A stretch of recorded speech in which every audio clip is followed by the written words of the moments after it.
Space Fantasy Star Wars, The Last Jedi, PG. 150 minutes/now showing/4 stars. The story, picking up from A Force Awakens, 2015, the characters are on separate missions. Rey, Daisy Ridley, finds Luke Skywalker, Mark Hamill, and hopes that he will join the Resistance, led by General Leia, Carrie Fisher. Finn, John Boyega, the former stormtrooper, tries to find a way out of an Imperial blockade, aided by Engineer Rose, Kelly Marie Tran.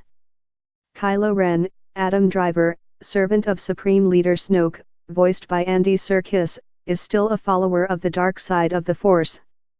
There is every chance that this movie will beat all others at the box office this year. There is that brand name, of course, but in this episode of the long-running space opera, there is also huge entertainment value. The movie opens with a giant space battle, and except for a saga middle section set in the island where Luke Skywalker, Hamill, lives, the action never lets up. Writer-director Rian Johnson's story treats the cast as an ensemble. No single story dominates in this mission-driven piece. Each member of the Resistance has a job to do on a different planet. Johnson, thus, has the luxury of making each mission a mini-movie. Finn and Rose, Boyega and Tran, for example, have to pull a heist on a resort planet.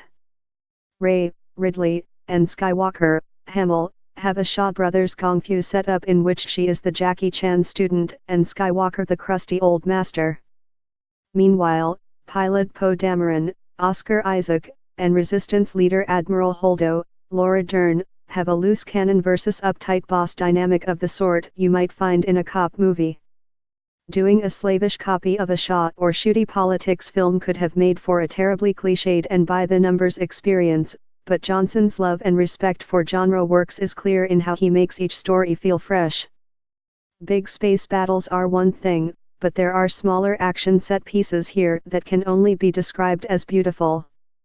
In one lightsaber duel, First Order guards in bright red robes do battle with the Resistance in a dark chamber. The choreography of color and movement would not be out of place in a samurai movie by Akira Kurosawa or a Zhang Yimou period piece. The effect is breathtaking. That rapid-fire pace is bolstered by low-key humor. The bits featuring the by now famous cute porg creatures are especially well executed and never pandering. Johnson is not afraid to use silence either, and its use in the final battle drives home the emotion of the moment. There are a couple of weaknesses, the Rey Skywalker thread being one. Johnson's affinity for the New Age tone of Jedi spiritualism is apparently not as deep as his affection for other kinds of films, but it's all saved by snappy editing. Meanwhile, over at Planet X could be this film's motto. A day after review like this one gives one time to reflect on plot holes and other weaknesses.